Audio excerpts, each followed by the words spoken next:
Real estate, your name is your brand. Your brand is your name. And when you take that on the internet, you'll own your own domain. You'll be asked to purchase your own domain. What is a domain when we talk about domains? Well, we talk about top-level domains first. And this is an important concept that you understand top-level domains. And the top-level domains, the most common top-level domain is .com. .com, .net, .org, .edu, .gov, .mil. Those are top-level domains. You can't own a top-level domain. Those domains are specific categories. Now, after a number of years of those very basic domains, some new top-level domains were added. .biz, .name, .pro, .museum, .aero, .info, .coop, and we had about 10 top-level domains, and that's where it sat for quite a while. Now, people that were getting into the real estate business, and those people in the real estate business realized that they needed to own their own domains, and they realized they needed to own their own domains for two reasons. The first reason for an email address, and the second reason for a website address. So what they went out and did, and what you need to go out and do if you haven't done this already, is you need to own a second level domain. And again, the most famous top level is .com, and so your preference would be to own a .com top level domain. And actually, again, you wouldn't own the top level, you would own the second level of the top level. Some examples are yourname.com, yourteam.com, yourslogan.com, isellcapecod.com, isellsandiego.com. Those are second level domains. And once you secure a second level domain, and we would prefer that you secure those domains through internetcrusade.com, but once you secure the second level domain, yourname.com, again, you're going to use it for two things. You're going to use it for your website address. And so if somebody opens a browser and they type yourname.com into the browser, then the browser will find your website and display it on that computer. And so most people in the real estate industry have that correct. They understand that you use a second level domain for a website address, but this is where many of them fall down. They fail to use their domain name for their permanent email address. So the first and most important use of your domain is really to use it as a permanent email address. Now, this concept of a permanent email address, you can tie it to a permanent phone number. Your phone number is an asset of your business, and your email address is an asset of your business. A phone number is a way that people return to you to communicate with you when they want your service, because they know that phone number. That phone number is an asset of your business. You put that phone number on all your marketing materials, all your business cards. You give that phone number away on that business card to many, many people, 50,000 people. They have that phone number. And remember, the average term of home ownership is 5 to 8 years. And so when they decide to call you, hopefully you never changed phone numbers. Your phone number is an asset of your business. I was involved in the sale of a restaurant many years ago, and I was working with a business opportunities broker who knew enough to write into the offer to purchase that the phone number remained with the business, and happened to be a pizza business. And I had not thought of that before, but it made total sense to me, because how many times have you ordered a pizza, and when you order a pizza from your favorite pizza restaurant, you don't ask when the phone is answered if the same owner still owns that pizza restaurant. Typically what you'll do is you'll call and order a pepperoni pizza or whatever it is that's your preference, and you don't ask about the ownership. So that phone number is an asset. And if somebody owned a pizza restaurant and they sold that pizza restaurant, and if the primary revenue stream to that pizza restaurant was takeout, if the phone number didn't remain with the business, then the person buying the business would not receive what they had intended to receive, which is the business. The phone number is an asset of the business. The email address is no different. Your email address is an asset of your business. Now, another reason you don't want to change phone numbers or email addresses is you have to redo all of your marketing materials. So what does it take to have a permanent email address? You need a domain host, and you need a feature called email forwarding, a domain host and email forwarding. Now, this is how email forwarding works. We'll use one of our old friends, Dennis Waitley, as an example. Dennis Waitley owned the domain DennisWaitley.com.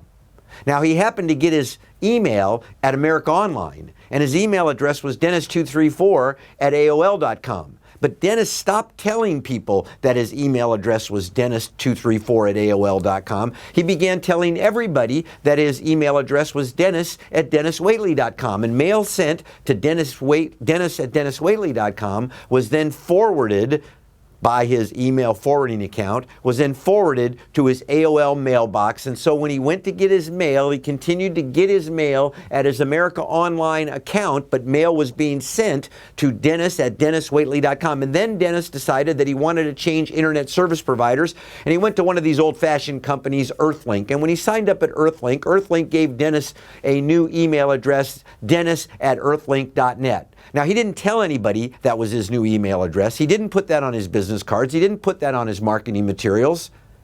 He continued to tell people that his email address was dennis@denniswaitley.com. So mail sent to dennis@denniswaitley.com. Well, he told one person. He told the company that forwards his email. He told them, mail sent to dennis@denniswaitley.com. Don't send it to America Online anymore. Send it to my Earthlink account.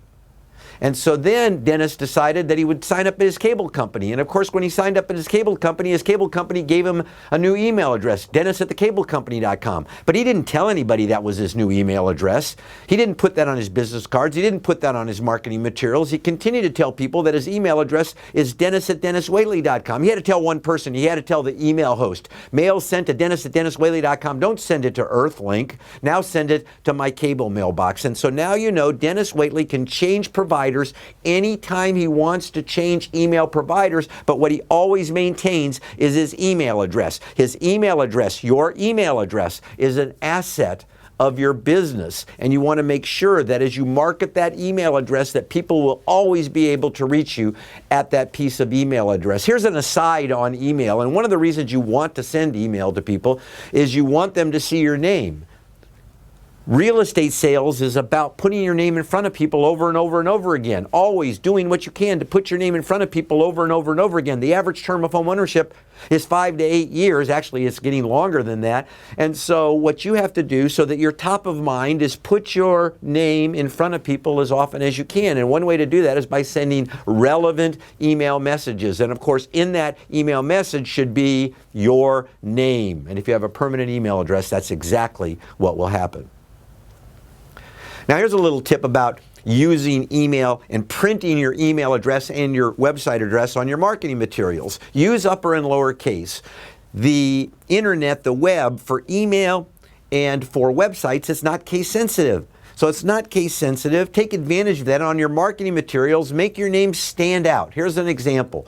Firstnamelastname.com. If you look at that, firstnamelastname.com, it's kind of hard to read it. But if you capitalize firstnamelastname.com, if you capitalize appropriately, it makes it easier to read. Jim's Head. I often thought Jim's Head was a location in North Carolina somewhere, but it's not. It's actually the name of a real estate professional, Jim Sheed. Another one, Jenner Hodes. When I first saw that, I didn't know what to make of it. It really didn't go together. It didn't represent anything to me, and then I saw it with the upper and lower case, and I realized it was Gene Rhodes, and it's a name, and you remember now that your name is your brand is your name, and you need to put your name in front of people over and over and over again, and you can do that with a permanent email address. And to have a permanent email address, you must have your own domain, and so you don't want to be my name, Saul@home.com, or Saul Klein at earthlink.net, or even Saul Klein at coldwellbanker.com. And I want to come back to that. I want to be Saul at saulklein.com. Or if I'm using a different top-level domain like .realtor, I want to be Saul at bettercallsaul.realtor, a domain that I own. But let's go back and talk a little bit about this using a brokerage franchise or a brokerage firm domain.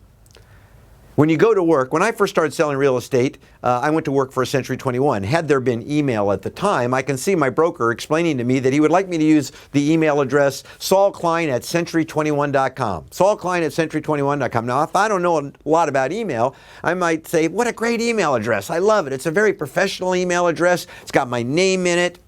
It's not Saul Klein at yahoo.com or Saul Klein at gmail.com. It's got my name in it. It's got the name of my company in it, Saul Klein at century21.com. I love it. And so I take that email address, I put it on my business cards, I put it on my marketing materials, I give it away to everybody over about a 3-year period of time. I've given away 50,000 50,000 business cards with that email address on it. And I decide I'm going to go to work for Coldwell Banker. Now, have you ever known a realtor that worked at one brokerage firm and then decided to go to another brokerage firm for whatever reason? Now, when that happens, I go to work, I sit down at Coldwell Banker. Actually, before I go to work at Coldwell Banker, I sit down with the Coldwell Banker broker and I say, I'm coming to work for you. And my new broker, soon-to-be broker, says, great, Saul, we're glad that you're coming to work here at Coldwell Banker. As a matter of fact, we saved an email address for you. When you come to work here, your email address is going to be saulklein@coldwellbanker.com. saulklein@coldwellbanker.com. How do you like it? I said, God, I really love that email address. Has got my name in it, very professional, got the name of the company, saulklein@coldwellbanker.com. I love it. I put on my business cards, I put on my marketing materials, I give it away to everybody. Now, what happens to emails sent to my old email address? What happens to the email sent to saulklein@century21.com? Will the old Century 21 broker forward all of those leads to the Coldwell Banker email address? And the answer is not in the universe that I exist. And so in real estate, remember that your customer base, that's your value.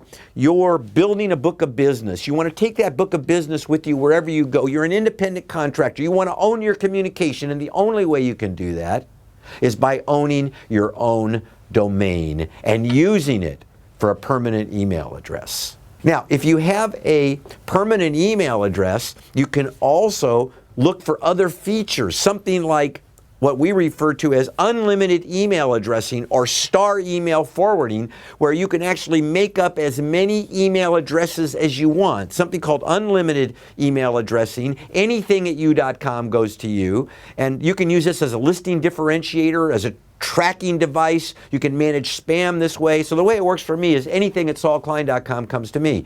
Anything at saulklein.com. And all I have to do is make it up on the fly. I don't have to do any technology because anything at saulklein.com comes to me. If I'm going to run some ads, let's say I'm going to run an ad in the LA Times, the email address I might put in that ad is lat@saulklein.com. And if I'm going to run an ad in the New York Times, the email address I might put in that ad is nyt@saulklein.com. And if I'm going to run an ad in the Wall Street Journal, the email address that I might use is wsj@saulklein.com. Now, at the end of the month, I analyze the results of all of my marketing, and I see that I got no email addressed to lat@saulklein.com. I got 2 emails addressed to nyt@saulklein.com. And I got 827 emails addressed to wsj@saulklein.com. Well, I'm going to focus my advertising dollars next month on the Wall Street Journal, using email addresses to help you determine which marketing and advertising is actually working for you. In summary, you must own your own domain. Your first choice would be a .com domain, your name.com, your team.com, your slogan.com. And once you own that domain, of course you will point it to your website. The one thing you want to make sure you use it for is a permanent email address. The best company in the real estate industry to provide email and domain services is Internet Crusade. So visit us at internetcrusade.com, click the button below, and it'll take you right there.